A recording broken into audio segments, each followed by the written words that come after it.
Hey! Look at this guy.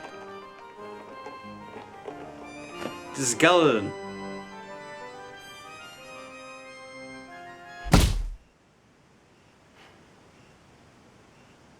What am I supposed to do with this? How do I introduce this? Well, it's Halloween. I may or may not be on time. And I'm reviewing Phantasmagoria 2. So that's what's going on with me. Do you need to know anything else? Do I need to explain why? No? I don't know what to do. Oh, Phantasmagoria, how we adore you. Or hate you, you know what, I never quite decided. Perhaps the most infamous FMV game of all time, Phantasmagoria set out to be a horror movie in game form, but what we got was certainly horrifying. JPEG cars, a stock demon possession story, and the graceful anger of Dawn. But in the end, for all its shortcomings, Phantasmagoria was fun. It's a pretty weird and kinda bad game, but it's so entertaining to watch. The acting sucked, sure, and everything looked, well, bad, but I just like it, and I still can't place why. And like with all things that get noticed, Phantasmagoria got a sequel. And I call it a sequel, but it's so different that it might as well be a different game entirely. Phantasmagoria 2, A Puzzle of Flesh was released in 1996, 1 year after the first game. And it's really quite odd, as this game doesn't follow the story of the first one at all. That's why I can't quite call it a sequel, because it's kinda not. You'll see what I mean. Roberta Williams wasn't involved with this project either, and that makes me wonder how well this game actually did. The answer, it got scores like 3.7 out of 10 and 2.5 out of 5. Does this bode well? I actually have no idea. So, without any further ado, welcome to the long-awaited sequel of Phantasmagoria. So grab your popcorn and your Halloween costumes, because it's about to get spooky up in this joint.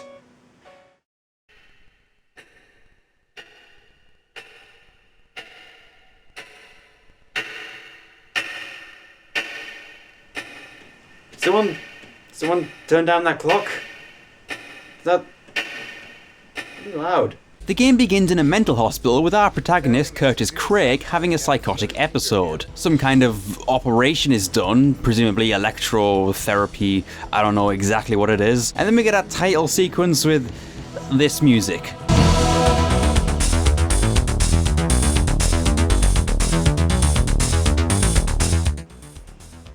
I expected spooky. I got boogie. Also, if you change this music, this could easily be a sitcom intro.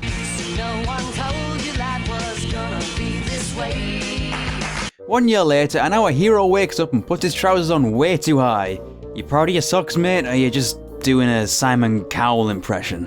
Well, right off the bat, I do see something I like. No 3D rendered backgrounds. I think we can all agree that the first game's background looks really unrealistic, like almost Toonstruck leveled, except, you know, not intentional. Nope, this game is done entirely in FMV. No computer wizardry here, apart from a few effects here and there. And we're still a point and click, so I don't really know how to analyze gameplay here. It's a point and click. Although one big thing is, I miss my little skeleton dude in the corner. He was great. You still have me? Oh no! Do you mind? I'm busy. Oh, okay. So we do our daily things like checking mail and all that jazz, and some kind of postcard arrives that makes Curtis smile. Good. Apparently it's a sexy postcard. Okay, ew, I'm going to have this person charged with harassment. I didn't expect to have to do that today. Who are they? I'll have their head French Revolution style. However, one weird thing that bothers me is that Curtis stands kind of awkwardly. I mean, it's better than the Arlie Ermy stance of Phantasmagoria 1, don't get me wrong, but I mean, is he okay? Does he have a rat in his trousers? Oh yeah, Curtis does have a rat, by the way. A rat called Blob. So I guess you could call this game A Boy and His Blob. I'm not funny. I'm not funny, am I? Apparently his rat stole his wallets. The rat stole his wallets and hid it under the sofa. I don't understand. And you have to use the rats to get it back. All right, you little snot. You drag my wallet under there, you can just go bring it back. No, you fool, you've given it a chance to escape. There's nuts under that couch, it won't come out at all. Well, there you go, now you've done it. you're ratless and walletless. What a state to be in. Luckily for Mr. Craig, both of these problems are solved with a granola bar, and you couldn't even make this up. You bribe a rat to bring you a wallet by giving it a granola bar. I mean, I would have gone for the nuts myself, but hey, each their own. So with the wallet conundrum dealt with, Curtis can go to work and chat with his colleagues and his boss. And the less I see of Paul Allen Warner, the happier I'll be. No, that's not my joke to make. We also have Curtis's girlfriend, Jocelyn. I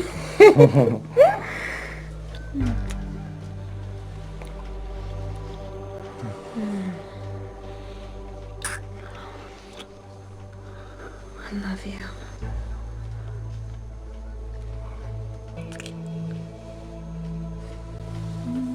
We have this average Joe guy called Tom. I mean, this guy is so average, I almost feel bad for him.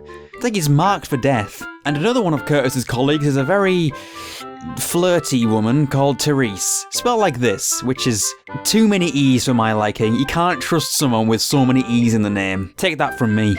Also, she's the one who sent the postcard. Lady, this is unacceptable. I'm gonna bring the guillotine over here right now. It's coming over, and we're gonna do this Anne Boleyn style. After all, my true love in this game has not been shown yet. First, however, we need to say hi to Balrog the Master, I mean Bob. It's Bob. Forget it, rat boy. They wouldn't help you anyway. We both know that I'm the one that's gonna get that big promotion, so, piss off.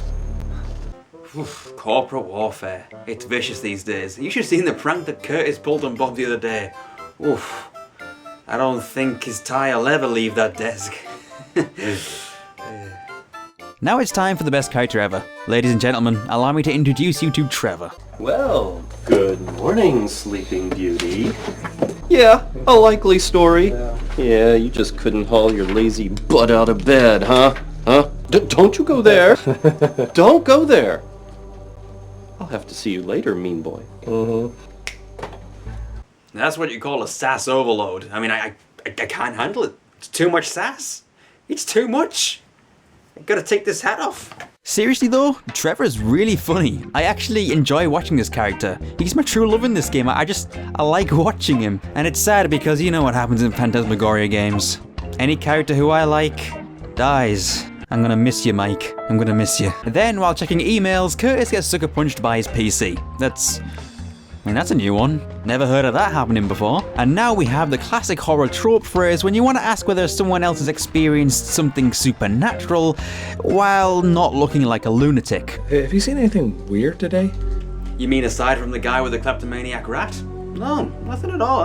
That's all fine. I don't see anything wrong with it. You know, I mean, at least Trevor is kind of supportive about this. I mean, you can count on Trevor. He's not only funny, he's a really nice guy. Oh hey, Mr. Warner's absent from his office. This is an opportune time to go rifling through his things. Oh, never mind. We share an awkward scene, and then...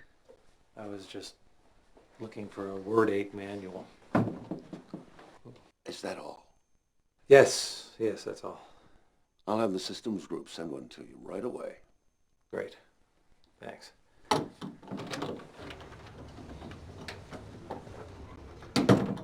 Goodbye now.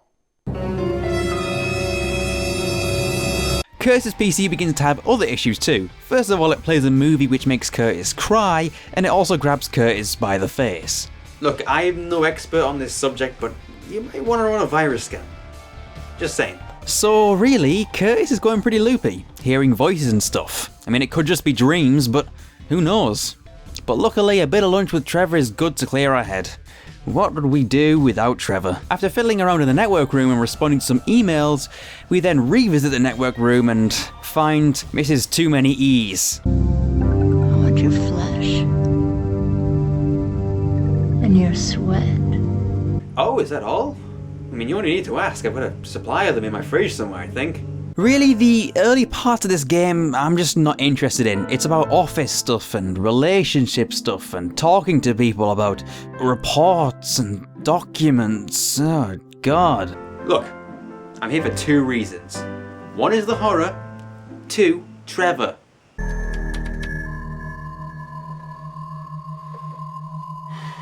Say goodbye to your hard drive, asshole. Oh, Bob. It's going to take ages to get those Minesweeper scores back. The next day, Curtis wakes up, does his morning routine, and then we go to Wintech, and we find that Bob is dead. Brutally murdered, it seems. A detective asks Curtis a few questions, and then we see a duplicate of Curtis just like eating the body.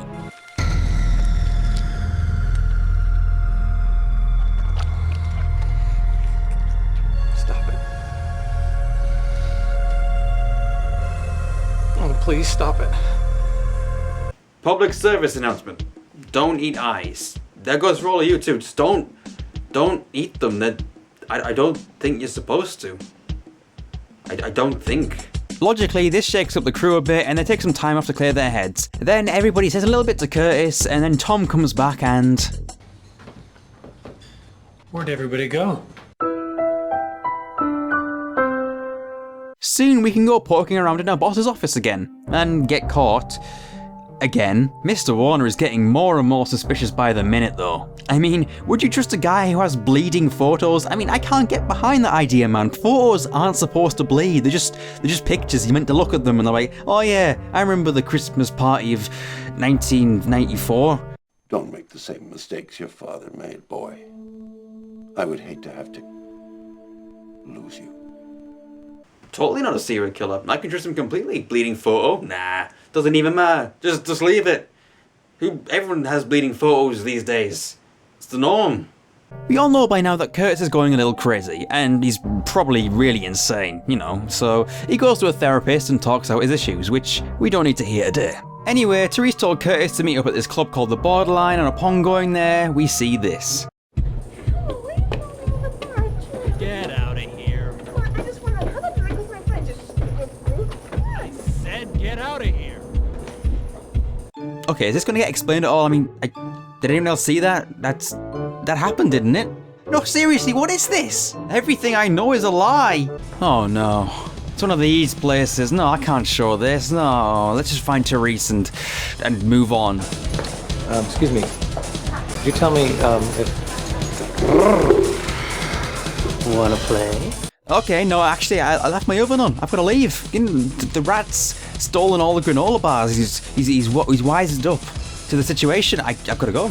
Are you in here? Okay, no, that's definitely not what I want. Oh, I'm lost. I am so lost. I need an adult. Please, just someone come and collect me. Oh, finally found Therese. Oh, thank God. You know what? I love how awkward these in-between FMV scenes are. It's like...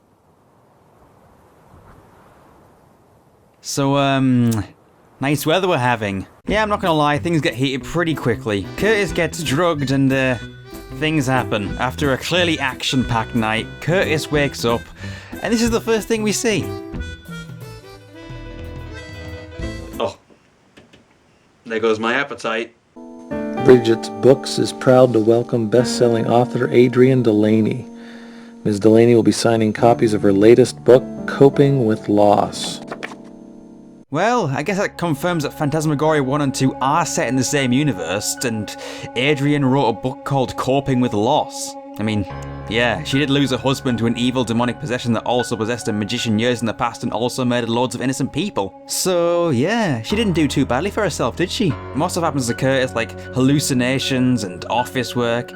It's not that interesting, but there's a few great lines here and there. My personal highlight is this crazy guy. There's my taco salad! There's it!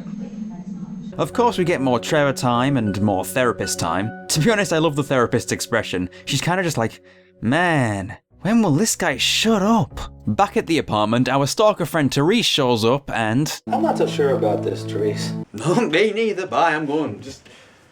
There's no door here. And then Tom gets murdered. You know what? I actually like that guy.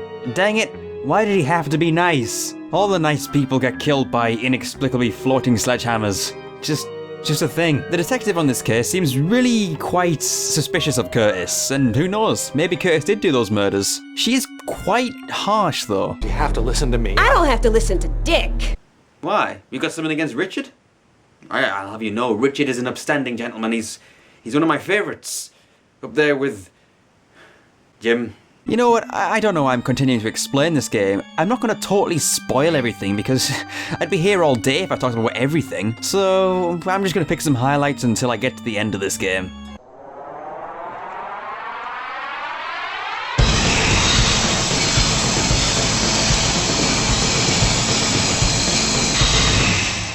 Now the main thing you need to know here is that Jocelyn figures out that Curtis and Therese are liaising. Is that a word? Trevor gets Warner's password for Curtis, and Curtis explores the inner workings of Wintech and realizes that the dude has been feeding crazy people to a green light. Because that's what bosses do, right? Teresa's gonna eat you alive, Pop-Tart. Oh god, why does it keep having to do these scenes? More of them, just censor it. And then Therese dies. She gets stabbed or something. Whatever. Of course Curtis is incriminated, and who can blame the detective? Curtis is the only good lead here. He knew all of the victims, he's been at each scene of the crime, and he's also slightly crazy. So, you know, even I'm convinced. Also, Curtis's therapist winds up dead too. Well, I say dead, more like just a melted pile of flesh. It's not pleasant. Actually, it's quite gross. Also, aliens, I think. Now let me introduce you to the greatest security guard ever. Hey!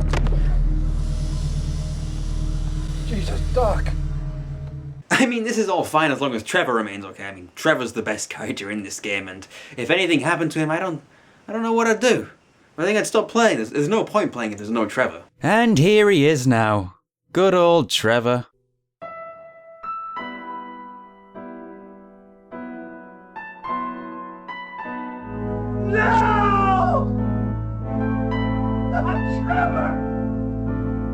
Well, okay, I mean, I didn't want to be happy anyway. Let's just get to the end of the game now. There's not much to look forward to, but whatever.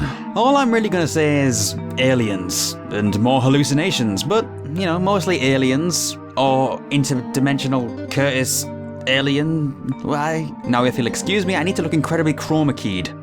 This is a weird game. What even is Phantasmagoria 2? It's barely connected to the first game apart from one throwaway reference. It's an adventure game, but barely. The puzzles are incredibly sparse, and it's really just one big movie. And you know what?